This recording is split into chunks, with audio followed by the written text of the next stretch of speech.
오늘도 하나님의 은혜가 함께 하시기를 예수 이름으로 축원합니다.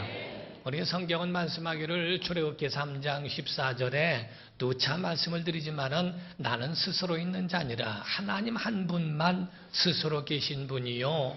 반대로 말하면은 우리는 스스로 존재하는 자들이 아니고 존재케 하는 자라야만 존재하는 그런 자들이라고 말씀을 하셨습니다. 그러므로 모든 피조물들은 하나님에 의해서만 존재하게 됩니다. 우리가 눈이 있어도 빛이 없으면 눈이 아무리 밝아도 소용이 없어요. 어두움은 깜깜한 밤에는 우리의 눈이 아무리 밝아도 그 이상을 바라볼 수 없는 것처럼 근본적으로 하나님이 살게 하지 아니하시면 이 세상에 어떤 것도 존재할 수 없다는 것을 말합니다.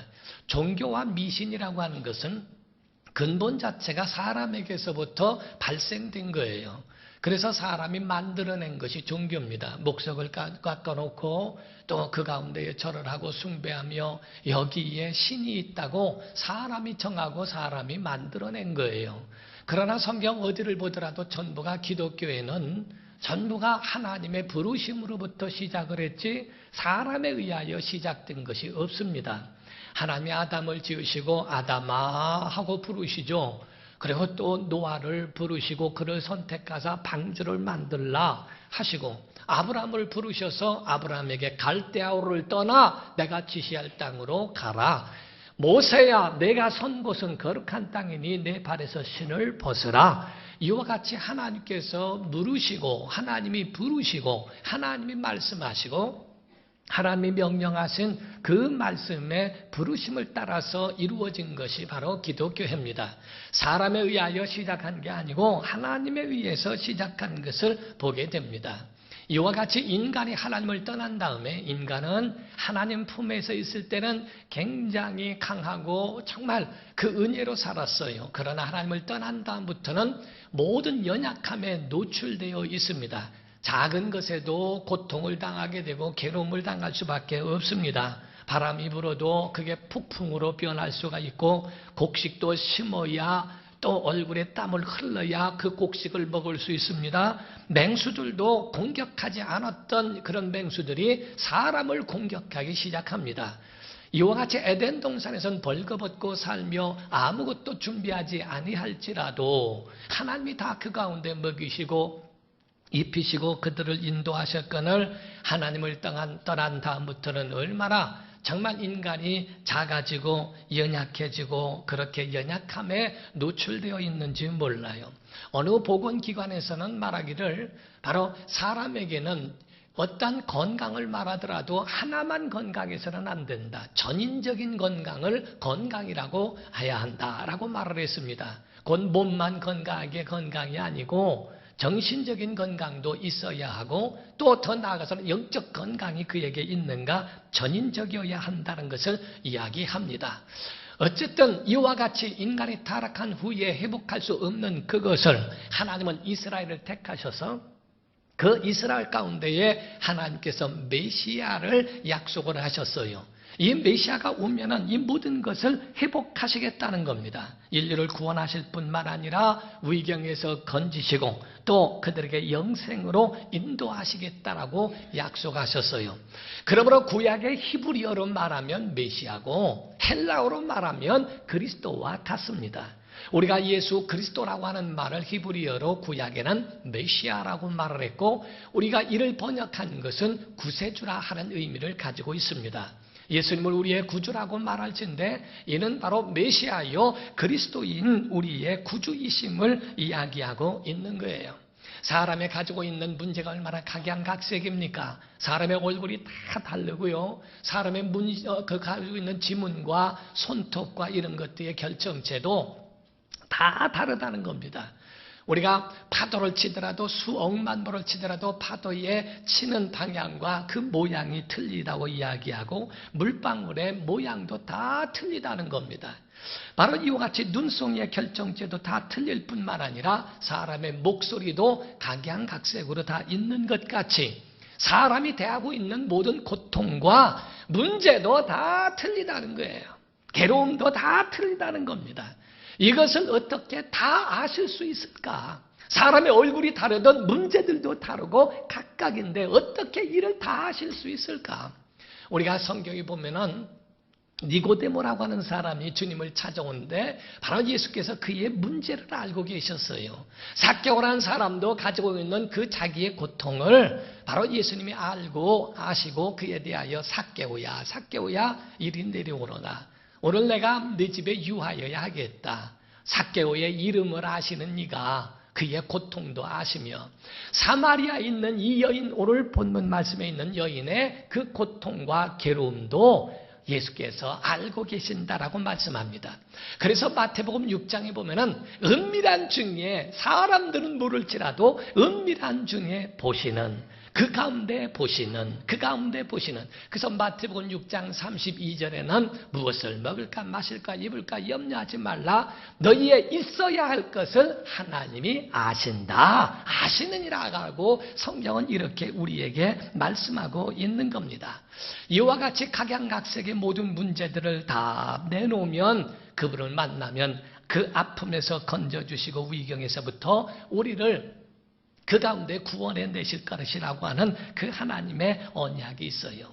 우리가 본문 말씀을 보면은 사마리아 여인이 예수님을 만난 이야기입니다. 성경은 딱 하나로 보면은 아주 쉽게 볼 수 있어요. 성경을 딱 하나로 보면은 하나님 만난 이야기, 예수 만난 이야기거든요. 그래서 구약의 노아가 하나님을 만나고 아브라함이 하나님을 만나고 모세가 하나님을 만나고 신약에 와서도 사마리아 여인이 예수님을 만나고 바디메오가 예수님을 만나고 전부가 예수님을 만나 변화되고 그분을 만나서 문제 해결을 받고 은혜를 입은 것에 대하여 기록하고 있는 것을 이야기합니다. 여기서 사마리아 여인이 얼마나 괴로움이 많았는지 몰라요. 남편이 5이 있었다는 겁니다. 하나도 감당하기가 어려운데 5명과 함께 그 가운데 다 어려운 일들을 다 겪고 난 이 여인이 얼마나 마음에 괴로움이 많았겠어요. 그런데 이 여인에게는 다른 것이 하나 있었어요. 다른 사람들은 예수 없는 사람들, 신앙이 없고 믿음이 없는 사람들은 괴로움만 가지고 살지만은 이 여인에게 있어서는 괴로움만 가지고 있는 것이 아니고 하나님의 약속을 알았고 하나님의 그 보내시는 메시아가 오신다고 하는 것에 대한 믿음과 신앙을 갖고 기다렸다는 겁니다. 25절에 말씀하기를 예수님과 대화 가운데 25절에 뭐라 합니까? 여자가 이르되 메시아 곧 그리스도라 하는 이가 오실 줄을 내가 안다. 아노니 그가 오시면 모든 것을 우리에게 알려주시리라. 문제에 대하여 각각 그들에게 대하여 하나씩 맞춤형으로 그들의 문제를 다 아시며 그거를 헤아려 주시며 또 헤어나갈 방법을 일러주시고 하실 줄을 내가 믿는다라고 하는 그 약속을 말합니다. 사랑하는 성도 여러분, 마치 마태복음 15장에 보게 되면 21절 이하에 이방 여인이 예수님을 만나죠. 예수님을 만났을 때에 자기의 딸이 흉악한 귀신 들려 고통당하는 것을 보고 예수님께 고쳐달라고 이야기를 했어요. 예수님이 처음에는 거들떠도 안 보셨고 강청하니까 두 번째는 난 이스라엘 외에는 내가 보냄을 받지 않았다라고 거절하셨으며 그가 또 따라와서 고쳐달라고 얘기하니까 예수께서 자녀에게 줄 떡을 취하였지 개에게 줄 수 있느냐고 강력하게 그에게 일침을 가했습니다. 그럼에도 불구하고 그 여인은 예수님 앞에 나와 믿음을 보였어요. 옳습니다. 나는 정말 개와 같은 존재일 수 있습니다. 그러나 개들도 자녀의 밥상에서 떨어지는 주인의 상에서 떨어지는 그러한 그 부스러기를 먹지 않습니까? 그 여인의 마음은 다른 게 아니에요. 주여, 주님의 작은 관심, 부스러기 같은 관심이면 족합니다. 한 번 눈길만 주셔도 내 딸이 나을 수 있습니다. 사람이 먹다가 떨어뜨린 그러한 식빵이나 빵이 있을지라도 그걸 개미가 가져가면은 엄청난 많은 양식이 되는 것처럼 하나님께서 한 번 눈길만 보여주시면 내 딸이 흉악한 귀신에서부터 놓일 수 있고 고쳐질 수 있습니다. 라고 이렇게 표현하듯 사마리아 이 여인은 바로 예수님 앞에 그 이야기를 하는 겁니다. 주여, 작은 관심이라면 메시아가 온다면 나의 고통도 알고 나의 이 모든 문제에서부터 자유함을 얻을 수 있습니다라는 믿음의 고백을 합니다. 사랑하는 성도 여러분, 메시아의 모습이 어떠한가? 예수께서 첫 번째 사역을 시작하실 때에 성경을 읽으셨어요. 우리가 보게 되면은 말씀하기를 누가복음 4장 18절과 19절입니다. 누가복음 4장 18절과 19절에 이런 말씀이 있어요. 주의 성령이 내게 임하셨으니 이는 가난한 자에게 복음을 전하게 하시려고 내게 기름을 부으시고 나를 보내사 포로된 자에게 자유를, 눈먼 자에게 다시 보게 함을 전파하며 눌린 자를 자유롭게 하고 주의 은혜의 해를 전파하게 하려 하심이라. 이렇게 말씀했어요. 눈먼 자가 뜨며 눌린 자에게 자유함을 주시느니, 메시아가 오면 이와 같이 고통 가운데 있는 자들을 건져주시느니 그분이 바로 우리에게 오셔서 우리에게 나타나실 그때가 해방하는 때요, 자유한 때요, 그때가 해결받을 수 있는 때라는 것을 믿습니다 라는 그런 고백이거든요. 어떤 사람이 말합니다. 어떻게 그게 가능할 수 있는가? 사람들의 고통이 다 가지각색인데 그걸 어떻게 다 해결할 수 있는가? 그러나 성경은 하나님의 아들은 가능하시다는 거예요. 우리가 부흥회를 가다 보면 호텔에 이렇게 숙소를 두고 들어가게 됩니다. 거기에 키를 받게 되면 나만 열 수 있도록 들어가죠. 다른 옆방에 그 키를 대봐야 문이 열리지 않습니다. 그러나 그런 숙소 큰 호텔이나 이런 데는 마스터 키라고 하는 것이 있어서 그 마스터 키는 대면 어떤 방이든지 다 열릴 수 있습니다. 어느 곳에 있는 문이라도 그 키만 되면 다 열릴 수 있는 것처럼 예수 그리스도 그분 앞에서는 어떤 것이라도 영혼이나 육체나 환경이나 어떤 것이라도 그분의 손에서부터 얼마든지 건지실 수 있는 능력 있는 그분이 메시아라고 말씀했습니다. 사랑하는 성도 여러분, 사망에서 생명으로 옮기는 건 천년이 걸리는 게 아닙니다. 예수를 믿는 순간에 이루어질 수 있는 거예요. 예수 믿으면 하나님의 자녀가 됩니다. 사망에서 생명으로 옮겨집니다. 지옥의 자녀들이 하나님의 자녀가 될 수 있다는 겁니다. 이와 같이 메시아의 도래, 그분의 오심은 이와 같이 우리의 모든 삶을 변화시킬 수 있다는 거예요. 요한복음 11장 23절 이하에 보면 나사렛의 무덤에 예수님 가셨을 때 마르다가 이야기합니다. 주께서 여기 계셨더라면 내 오라비가 죽지 아니하였을 겁니다. 예수께서 말씀하시기를 내 오라비가 살리라. 그때 말하기를 마지막 때는 사는 것을 내가 압니다. 예수께서 말씀하 25절 이렇게 말씀하죠. 나는 부활이요 생명이니 나를 믿는 자는 죽어도 살겠고 무릇 살아서 믿는 자는 영원히 죽지 않는다. 사랑하는 성도 여러분, 예수 안에 있으면 살게 되어 있어요. 그것이 몇천 년 뒤가 아니고 지금 믿는 순간에 하나님의 역사를 볼 수 있다는 겁니다. 사랑하는 성도 여러분, 쿡 아일랜드라고 하는 곳에 보면은 1821년도에 존 윌리엄이라고 하는 선교사가 가서 순교를 당한 곳이라고 이야기를 합니다. 그 역사를 보게 되면은 거기는 식인종들이 살고 있다는 거예요. 얼마나 잔인한지 전쟁을 해서 사람을 죽여도 그거를 바베큐 해 먹습니다. 사람을 꼬지에다가 꽂아가지고서 세워놓고 뜯어먹는다는 거예요. 그런 식인종들 가운데에 그 존 윌리엄이라는 선교사님이 거기에 대한 정말 불쌍히 여기는 마음을 갖고 거기에 갔을 때에 그를 죽이고 그를 그렇게 해먹었다는 겁니다. 그의 부인 사모님이 있었죠. 그 사모님의 아이들을, 그 소식을 듣고 그 아이들을 다른 사람에게 맡기고 자기가 선교사로 들어갑니다. 그 식인종으로 남편을 죽이고 남편을 그렇게 해먹었다고 하는 거기에 부인도 들어가 거기에서 복음을 전하고 하는 일. 나중에는 그들이 변화돼 가지고 추장의 아들을 신학교에 보내고 그 가운데에 영적 지도자로 만들 만큼 상당한 신앙인이, 야만인이 신앙의 문화인으로 그렇게 변화되는 것은 어디에 비롯되는가?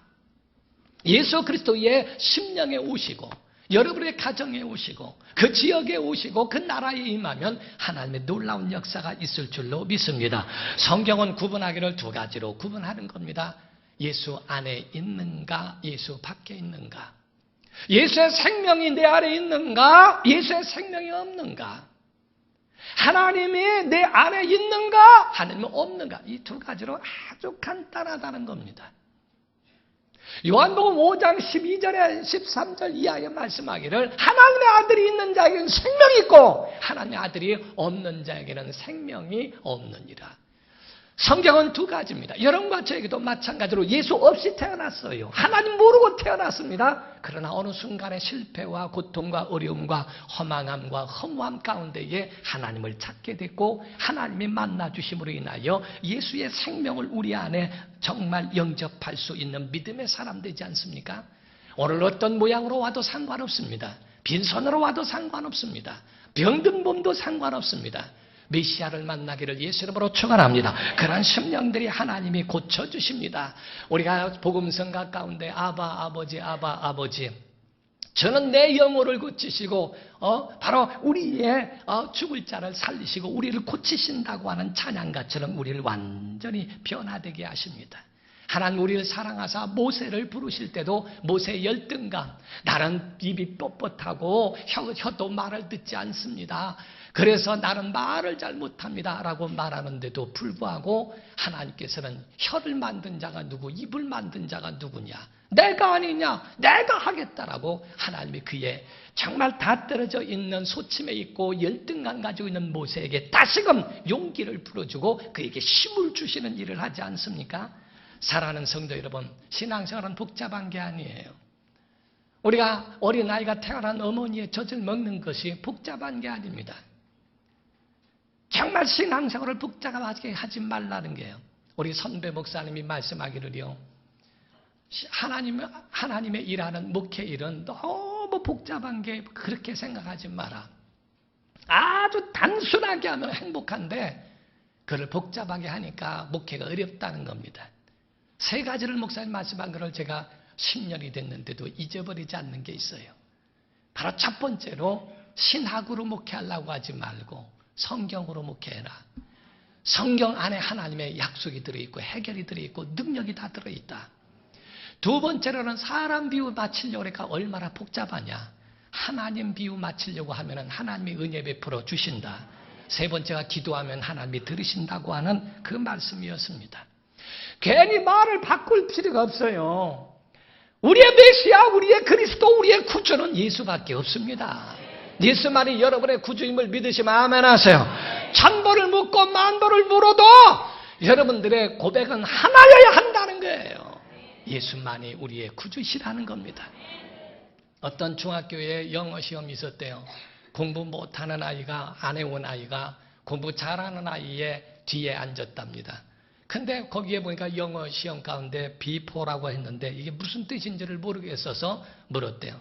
야, 비포가 뭐냐, 비포가 뭐냐 그랬더니 얘가 선생님한테 들킬까봐 전 그랬대요.